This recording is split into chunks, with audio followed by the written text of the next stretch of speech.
Hello, Night Nation. I'm Trylko from the Sons of UCF, joined by Eric Lopez of the Black and Gold Banneret. Welcome to Around the Kingdom. Elo, hello to you. Trace, you're a new, different-looking guy back from Vegas. Good timing. Coming up on the fastest UCF show. We'll break down what Trace and the crew got to see in Vegas and how did UCF perception change, if at all, from Vegas. Plus, is Gus getting not appreciated enough? Is he getting the results? We'll discuss all that coming up here on the fastest UCF show around the kingdom. All right, before we get going with all of that, let us welcome in the third member of our team. He is Adam Eaton from the Sons of UCF, keeps an eye on the clock, keeps us on our toes. Adam, hello. Gents, hello. I'm watching the Home Run Derby. I don't know a single person on here, but I know that you two are going to educate me, and we're going to get to the bottom of all this tonight on Around the Kingdom, right? Of course. No? Thank you, Adam. We'll check back in a little bit. You mentioned it. Big 12 Media Days in Las Vegas. Elo, members of the Sons of UCF, there on site. You watching from home. What did you think of this big spectacle in the Raiders Stadium? It was kind of weird. It's in Las Vegas. The hours are different. So, most of the content's coming out later in the afternoon, not in the morning. It was interesting. It was interesting to see everybody. It was interesting to see how the coaches just loved Gus Malzahn. We'll get into that. But, yeah, it was good to see the UCF players there dressed up very nice. That became a topic there in Vegas. It was interesting. But yet, I don't know, Trace. I'm curious from your perspective, you were there. From looking at it from the outside, it kind of went under the radar a little bit. All the attention that the Big 12 got from the national media was Deion Sanders and, here's the dumb thing Mike Gundy said this time around. So that was from the outside. What was it from the inside? Well, I would say Brett Yormark generated some headlines with his, state of the state off the top. He is certainly a disruptor in the space, right? And it's interesting as you listen to him, as you see him moving along Radio Row and doing interviews, he's not tethered to the NCAA. He comes from a completely different background, so he doesn't have those loyalties to college athletics, right? He wants to make money and be a disruptor, and he generates headlines on his own. He is, and certainly he is going to do whatever it takes to make the Big 12 as profitable as it gets. What was it like in Vegas? Were people fired up in Vegas that the Big 12 was in town? I mean, it feels weird. Now, we're saying this, the SEC Media Days are being held in Dallas. Trust me, it's just as weird, as confusing, and clearly it is because Nick Saban got pulled over by the security people because he didn't have his credential. So clearly this is all discombobulated. But what was it like in Vegas? Was there some vibe? Interest there in the West Coast? Clearly that's why it was in Vegas. They're trying to appease, the West Coast teams that they just got from the Pac-12 in Arizona, Utah, Colorado, and Arizona State. Well, you know what? I think Yormark likes a big spectacle, and he likes this media days on in a football stadium, and it certainly was, a circus sideshow, right? I don't know how much buzz there was in Vegas. It was regionally placed. You're welcoming in those new schools, as you mentioned. The big talk, of course, Deion Sanders and his entourage. And I think with events like this over a couple of days, there's a lot of oomph on day one, and it subsides a little bit as it goes along. 2 days is plenty of time, right? What the SEC is going for several days. So I don't know how you ring content, how you get jazzed up for that over several days. I don't know how much buzz, USA men's basketball was in Vegas and staying at the Bellagio as well, as was former President Barack Obama. So there were other things generating some headlines in Las Vegas, as well as 115. The strange thing too, from the perception is, hey, this is a deep league. Anybody can win it up to 9-10 teams. But then on the other sentence from national media was, maybe you'll get 2 teams in the playoff. It's just, that's a deep league, but we may not get 2 teams. I don't know. Well, more on the Big 12 as we come. Now, UCF was well represented, and I mean well represented, Trace. Maybe the most sharp dressed players at Big 12 Media Days. They're representing our good friend Matt Mercer, who was there in Vegas. I think compared him to an old Rats or back from the old 60s Rat Pack. Thank you. I see I'm not as hip as you and Matt Mercer are from that standpoint. Who impressed you, Trace, in Vegas from the UCF players that were there? Well, the Knights were on day 2, and we saw several of the teams now varying what they wore. Some chose the polos and the khakis. UCF, though, dressed to the nines, right? And I thought that was a good call by UCF, generate a little buzz on Deion Sanders Day. So the Knights stood out. They looked the part. I think they held themselves well with the interviews. But I would say this to you, Elo. It was a little bit of UCF who, they're a middle of the pack selection, and they certainly weren't generating the most headlines. Gus Malzahn didn't even utilize all of the time while on stage and taking questions. Media ran out of questions for UCF. And that was the experience with him in the scrum and as well during his breakout session. So not as much buzz about UCF, but the players looked the part, held themselves well. RJ Harvey fielded, what that most popular question, why aren't you being looked at as the top running back in the Big 12? Which I think for UCF's part is pretty good, though, that they are being not thought of greatly in their year 2 in the Big 12. I got a sense he had a chip on his shoulder about that, too. I think Adam, you could watch the YouTube. You guys had the content on the YouTube channel. I think Adam asked him about that, and I could tell the tension there. I was worried for Adam for a moment there. Because I do think RJ kind of felt slighted in a way. Maybe UCF players have that chip on the shoulder. I have a feeling that could become a theme we're going to hear when we probably talk to them when they do their local media day here in a few weeks, whatever that is. But they were kind of under the radar. Probably didn't help either, though, Trace. How much of that was the fact, weren't they scheduled on the same day as Colorado? And obviously, everybody wanted to talk to Deion. So that probably didn't help.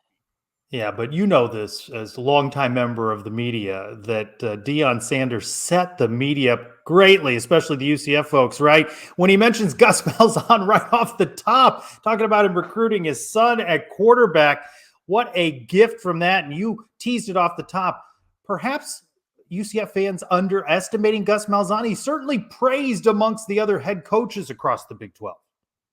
Big time. I mean, Deion just went out of his way and called him a legend, gave a great story about how when he was recruiting Shedeur Sanders at Auburn, he took him to the backyard and threw ball. And he's like, that's how you know a coach is real. And some of the other coaches pumped him up as well.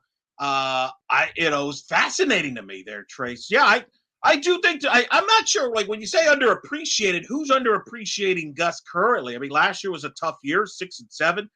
Gus, as he told you, and many other media outlets out there in Vegas, he was disappointed with last season. So I'm not sure who's underappreciated him. But I could see maybe some people think that maybe we're being too hard on him. There are certain people in particular that say he's good for 4 losses that host the show here. I don't know. I'm just saying. But you know what Gus Malzahn, in a response to me, said, it's time that the Knights prove it, that this is all a lot of talk. And right, a media day is 2 days of a lot of talk, and there'll be another media day at UCF in less than 50 days until the start of the season. 2 gimme games off the top, New Hampshire, Sam Houston State, or certainly you hope so. If there's struggles there, you're going to be concerned about the Big 12 slate, right? But it's time for the Knights to prove it. Let me ask you this question. Is this year 4 for Gus Malzahn, or do you look at it as year 2? Did he get a reset button going into the Big 12, or are you wanting to see the fruits of his labor now? Great recruiting classes, incoming transfer portal. You want to see it on the field? Yeah, I think you want to see it on the field. I think Gus wants to see it on the field. I don't think the weird thing is I don't think Gus is hiding from this. I think Gus expected more last year. I think Gus expects more this year. I mean, I thought his interview with you, and I do recommend people check it out. I know it's on the YouTube channel. I thought he was very revealing with you. Like, there was a point where he talked about the changes in the coaching staff, and you asked him, did you just want a different voice? You're like, no, we just needed to do better, which was, say what you will. You don't hear coaches say that. I think he looks at it from this standpoint. The Big 12, while it's a strong league, it is winnable.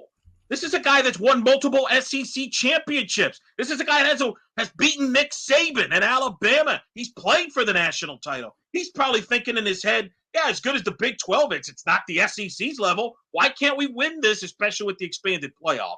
So I think he's kind of in the same boat for maybe that people that felt maybe that last year was a disappointment or whatever, or the expectation. I think he's right up there with the fans' expectation. What have you done for me lately, though, Elo? A lot of those things you're talking about were quite a while ago, and Gus has been hanging on to a lot of those things. Let's see some of those moments now in black and gold in Orlando for UCF. Well, not many people think it'll be this year.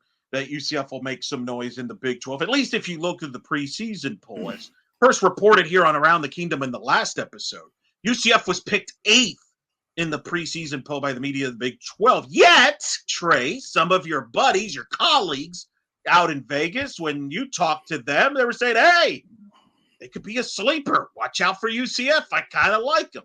Kind of mixed messages there from some of the media. That's why they call this the talking season. You were not on when this came out. What was your reaction to UCF being picked 8th, and what was the reaction in Vegas? I think we've talked about this over the course of the sport's first year in the Big 12. Games of margins, right? And how does UCF fare on the road? How do they fare in those one-score games? A year ago, Gus Malzahn was talking about we need to win those one-score games. How did that go? Didn't go so well. I think 8th, what does 8th mean?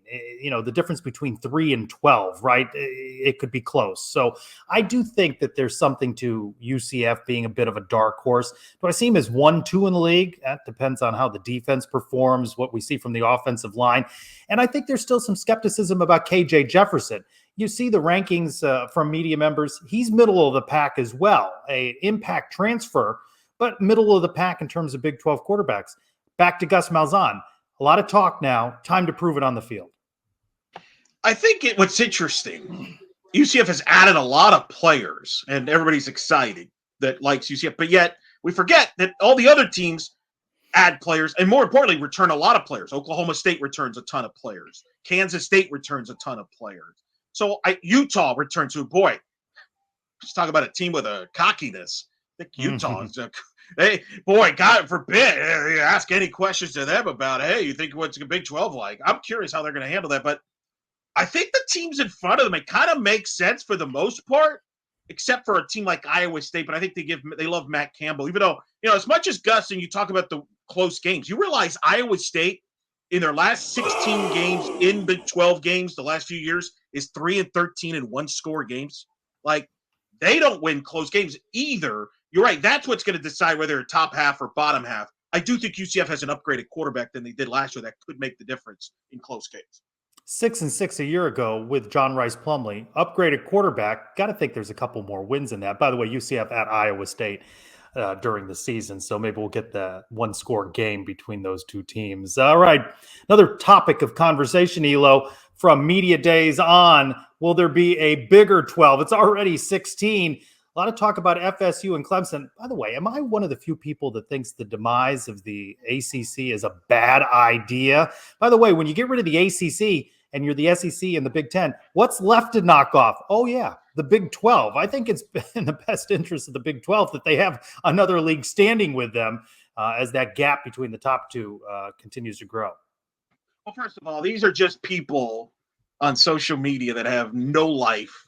What does it say about the college football product that there are people there that rather talk about, hey, this might happen in 2 years, 3 years, than actually talk about the game on the field? If that doesn't tell you what a problem we've got in college football with the product, I don't know what does, because it's absurd that this nonsense keeps getting talked about. However, I will bring this up. Do I think Brett Yormark would want FSU and Clemson? Yeah. You know why, Trace? You know what they bring? An identity to the conference from a football standpoint. They don't have a program in the Big 12 in football that's going to bring eyeballs to the screen or eyeballs. Oklahoma State, Utah, you don't think they bring any eyeballs? No way. Nobody will care about Utah playing Iowa State or Oklahoma State on a nationally televised game. Their biggest attraction right now is not even a program. It's Deion Sanders in Colorado, and Brett Yormark is on his knees saying, please, Colorado, let's be relevant so you can bring some viewers. Florida State and Clemson would bring eyeballs with the program that they bring to football and some more credibility, because I don't think the Big 12 has a lot of respect, credibility, however you want to phrase it, from the national media, and I don't think they're going to get any from the committee. And I think Brett Yormark knows that, and that's why they would definitely try to get FSU and Clemson. I wonder this, Trace. Brett Yormark's talked about private equity, bringing that into the Big 12. Florida State has talked about bringing in private equity to get them out of the ACC. Is there a connection there, perhaps, in cahoots that maybe we see in the next couple of years? And what's the payoff on that private equity? Increased TV contracts down the line, so maybe you front load some money, you help Florida State get out of its bad deal in the ACC. What do you think the impact, though, would be for UCF of having FSU? Is a net positive? Certainly, you're already in a recruiting battle with them now at the Big 12 level and the Gators and all of Miami as well. But maybe UCF needs that in-state rival, and maybe the Big 12 needs a little East Coast presence. I think that's the positive you just hit up. That would be the positive. It makes the Big 12 stronger in football, and it would actually make them stronger across the board. Here's the negative if you're UCF.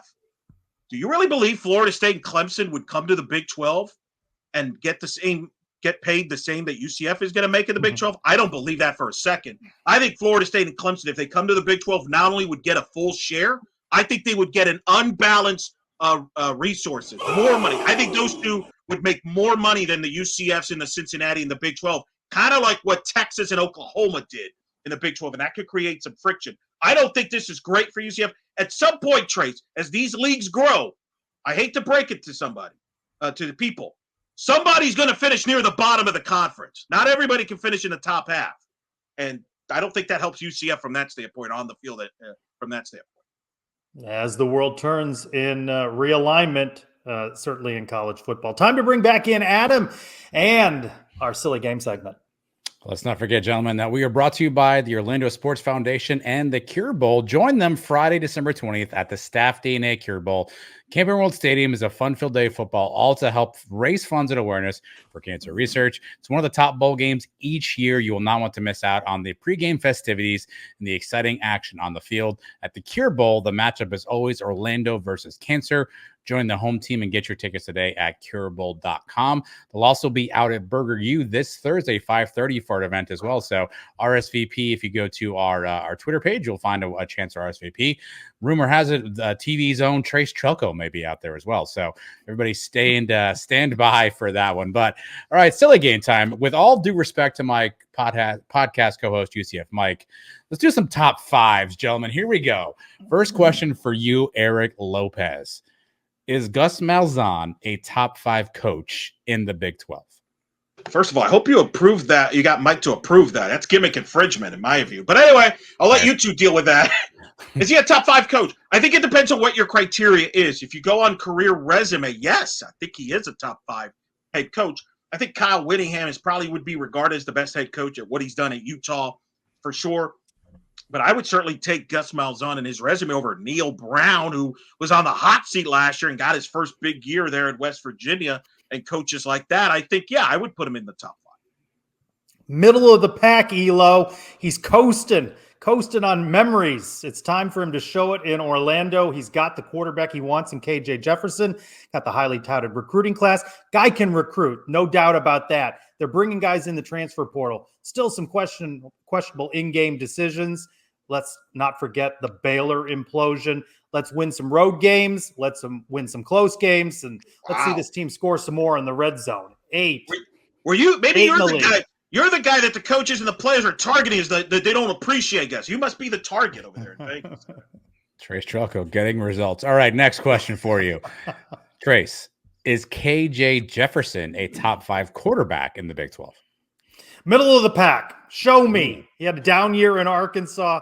Brought him in. Now he's in Gus's system. Gus is calling the plays. Show me. Win on the road. Win at Iowa State. Win at TCU to start the season. Till then, middle of the road. I think, Adam, we've got a new name for Trace. Last fall, it was Red Raider Trace. This year, middle of the pack Trace. That's all he goes with. Middle of the pack. Absolutely, he's a top 5 quarterback. This guy was fantastic in the SEC, was successful in the SEC. The only reason he wasn't successful last year at Arkansas is because they changed coordinators and tried to run a pro set. I do think he is the best quarterback that UCF has had since Mackenzie Milton. And yeah, I'm including Dylan Gabriel. Better than Dylan Gabriel? Absolutely. Heisman contender? This guy absolutely will be a Heisman contender. If he's healthy in UCF. KJ Jefferson's going to be a Heisman contender for UCF? He can be, absolutely. In this offense. Well, anybody can be. Better than Dylan Gabriel. How many big games did Dylan win here? I'm waiting. I'm waiting. I'll have research get back on that one. All right, Elo, this one for you. Is RJ Harvey a top 5 running back in the Big 12? This one is tricky because the league is stacked in running backs. I mean, to me, obviously you got Ollie Gordon, you got Brooks at Texas Tech, you got Baxter at Texas, not Baxter. Baxter left already the league. See this realignment stuff. You're going to have to update me on this, Adam. throughout the years. I'm going to mess up on conference replay. I'm going to say yes. I think he is a top 5 back. He's probably in that 4 or 5 range. Definitely yes. And if there's any chip on the shoulder, it's certainly with RJ Harvey. You sure you're not picking the middle of the pack? No, he's a top 5 running back. I agree with you though. A lot of great running backs. RJ Harvey is one of them. All right, Trace, last one. Sad news this weekend. Shannon Doherty of the 90210 fame passed away, unfortunately. Fun fact, I am a 90210 junkie. I've seen every episode of Beverly Hills 90210. So, Trace, question for you. What is your guilty pleasure TV show? What is the TV show that you watch that you're just a little bit embarrassed to admit? Mine, of course, is Beverly Hills 90210. I don't know that I mean, you know that I like Seinfeld and Curb Your Enthusiasm, but those aren't really guilty pleasure shows. I don't know. I like a lot of reality shows though. So Survivor, Amazing Race. I don't know if those count as guilty pleasure shows, but I like those. The Bachelor, or do you watch The Bachelor? Not with any regularity. Okay. All right, I'm going to give you 2, Adam, but then I have a question for you. I got One Tree Hill, Dawson's Creek. There you go. There's your 2 right there. Very CW range. But here's the thing. I'm a 90210 guy like you are. I watched every episode. So the obvious question here is, were you a Dylan Brenda guy or were you a Kelly Dylan? That's a great. So I was more of a Brandon Kelly guy, which means I would need Dylan to then be with Brenda. So I'm going to go Dylan, Brenda. Tragically, they're both actors. Luke Perry and Shannon Doherty have now passed away. So the rumor is obviously they left too soon. But I'm going to go Dylan, Brenda on that one. Okay, fair. Silly game always takes different turns. Thank you, Adam. They sure did. Now, 90210 was on primetime television. A lot of UCF fans like primetime football games. See what I did there, Trace? However, 10-12, bringing up the fact, would you be okay with some early kicks? So with UCF being an East Coast time zone team, there's a good chance that UCF will have some early kickoff games. Colorado. Would you be You think that's a big noon? A little big noon action for that Has one? a chance to be big, pretty big. Has a chance to be pretty big noonish. Would you be okay with that, Trace, of some 11 a.m. games or noon games for UCF? Big 12, it gets you more exposure. It's funny how with different hats that you wear as a fan, not so much. Like those nighttime games. Up in the press box, get that stuff over early so I can watch some college football on a Saturday night. So I don't think UCF fans like those early starts, but I do see the logic, especially with this conference that spans all these time zones, the early games on the East Coast and go all the way till Big 12 after dark. Makes sense from a TV perspective. I remember a couple of years ago, UCF Navy game was an 11 a.m. game. Snooze. Well, granted, but those crowd was there. Hey, here's the way I look at it. Would you rather have the crowd show up late or leave early? Because, you can't have it both ways. If you get a late game, people are going to leave early. So I'd rather have the early game. Plus, the traffic is just much easier to deal with from a media How'd that Navy game turn out for UCF? No comment. The beautiful sunrise. It's beautiful. I mean, scenery. Give me as many 11 a.m. games as possible, please. I'd be all for it. Then you can go home and watch the rest of college football. It's great. Yeah, I do like that, being able to see other games, which is why I don't mind those Thursday, Friday games during the season because it opens up all of Saturday.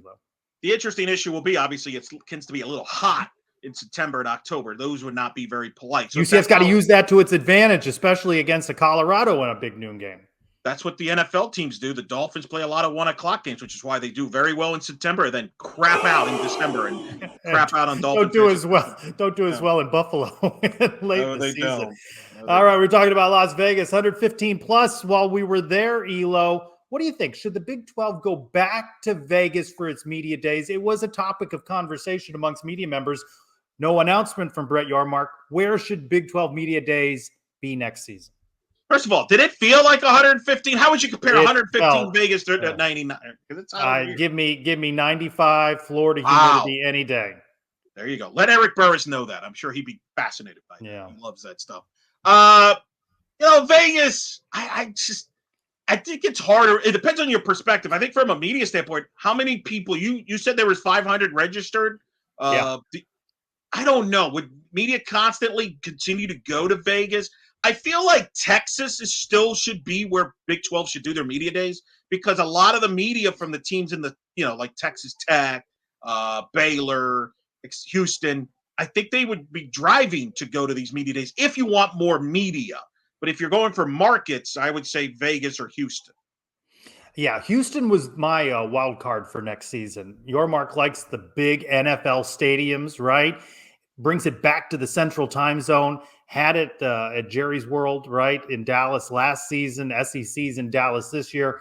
There's only so many stadiums that he could play in, but it does beg the question: are any of these events going to make it to the East Coast? Would Orlando host any of these things? Your Mark's talking about a lot more of these championships going west.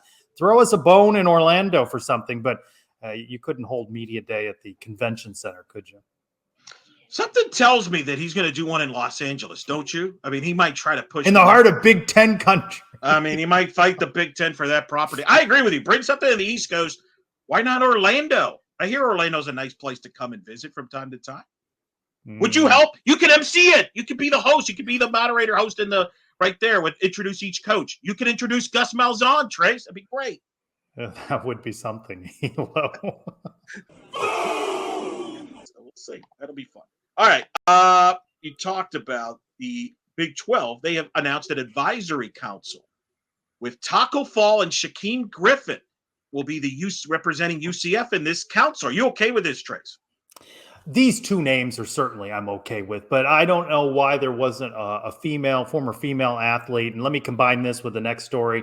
99ers recognized over the weekend, 25th anniversary of the U.S. women's soccer team. Tiffany Roberts-Zadek recognized. Michelle Akers also recognized. I would have put her up there as one of the two representatives for UCF on the advisory council. One male athlete, one female athlete.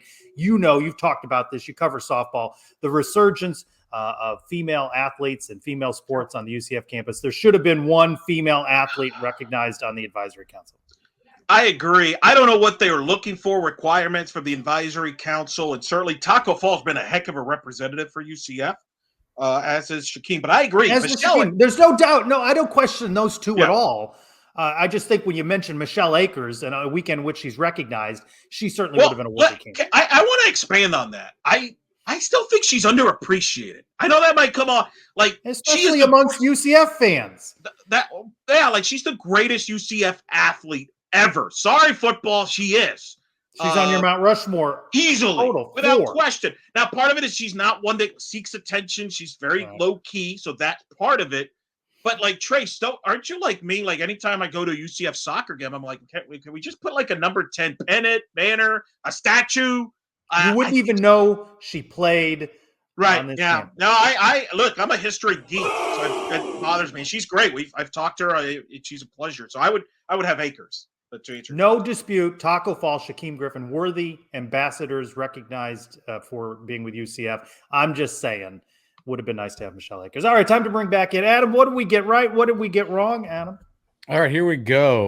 You guys talked about Brett Yormark's background. For those who do not know, he was the CEO of the Brooklyn Nets, also the CEO of Rock Nation, so he has a pretty heavy business background. Hey, what about media days in New York, Elo? Times Square. Barclays Center. Yeah. Barclays Center. We can't do Madison Square Garden? No, probably not. Too expensive. All right. Yeah.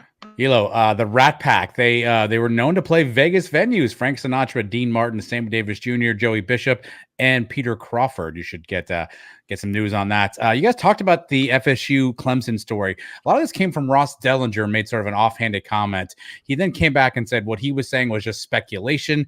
He was not reporting anything. So I think that's where a lot of this stuff got started at. Elo, as of today, Dylan Gabriel, ESPN Bet, he is the Heisman favorite at plus 750. Not according to Elo. KJ Jefferson plus 10,000. So Elo, drop a buck on that. I might. That's great value. And I was doing some research here. I think the biggest Dylan Gabriel win in his UCF career was home against Stanford. An under 500 Stanford. That's all I got. Yeah. Thank you, Adam. One more thing, Elo, before we go. We're getting closer to the start of the 2024 UCF football season. You know how and why? Kickoff pep rally announced for Thornton Park in Orlando, Friday, August 2nd from 5 to 8. Fan Fest inside the air-conditioned arena, Sunday, August 4th from 1:30 to 3:30. You going to be out for either of those, Elo? You know your public wants to see you. I might go on the on-campus one. Should I bring this Culpepper jersey or should I go just go with polo? What do you think I should go with? Polo.